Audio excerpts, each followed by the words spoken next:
read the information. I was enclosed for the whole weekend. Well, actually, it was on a Martin Luther King weekend, and I came home Monday night. And I don't have a problem with Mr. Armstrong either.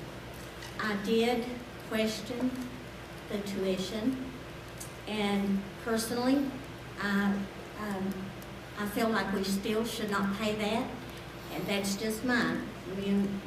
Mr. Armstrong wouldn't agree about everything anytime, anyhow, the same as I would with my children or my husband. But I wish that I'd have voted no just on that part, simply because I have talked to a lot of people that are concerned about it. I had a lot of phone calls, and I've been out and about. And that's the only thing that I have to say. If I had it to do over, I would vote no just for that reason, not because of Mr. Armstrong. Just because we are financially tight, we have a lot of needs. Well, how's it really going to benefit our school? Is what I wonder. I'd like to say something, if I may. I've been here there's been 4 superintendents in the time that I've been here. This is the 5th contract. Every contract has been negotiated for more money except Mr. Armstrong's. He didn't ask for a raise. This $20,000 is going to be paid out over a 3-year period, isn't that right? No, this $20,000 is a reimbursement. Reimbursement. If in fact he takes a class, then he's reimbursed for that class. If he takes no classes, he's not reimbursed at all, then your $20,000 is not there. So every superintendent that we've negotiated has been hired. But it is a raise in effect. I mean, we gave him a new vehicle to drive, and we're going to pay for his PhD. So that's a substantial raise, a lot more than any teachers got. Yes.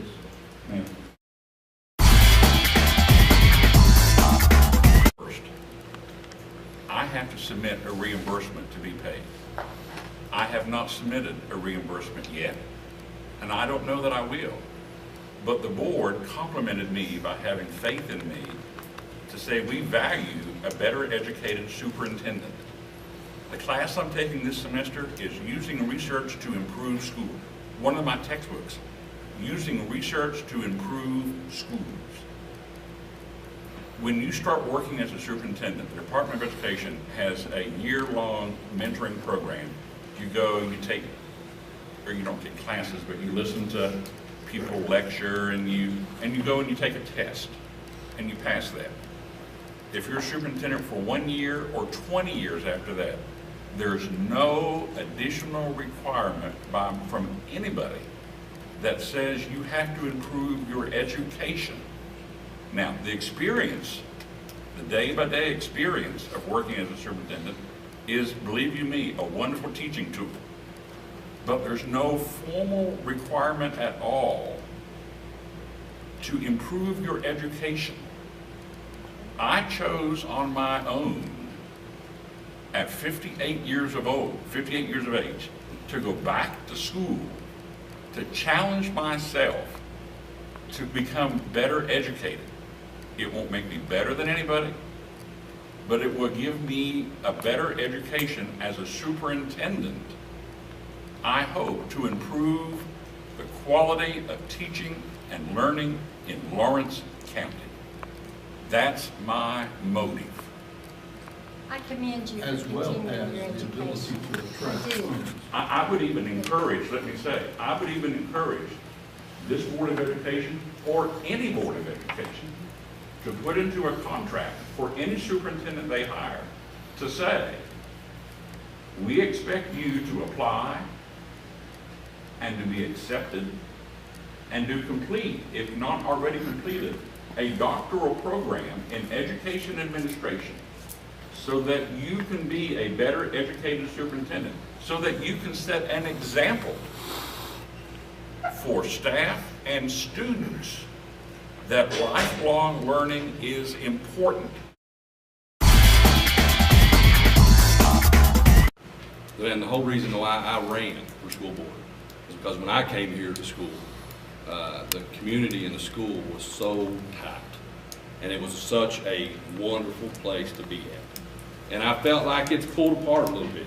It's not far apart, but it's pulled apart a little bit. And we need to get that mesh back together. And I've been to every school since my first board meeting. I went to Fallsburg, went to Blaine. I talked to just about everybody. And some of the fear, and I wanted to express this, some of the fear, they said, well, we may get retaliated against if we talk to you. Let me tell you something. I will demand somebody's resignation if somebody's retaliated from this chair. I will. We want your input. I want your input. I'm going to be involved in schools. I'm going to be involved with everything that I can be involved with.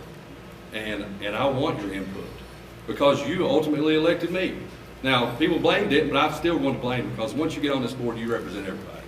And we want to make sure the best happens.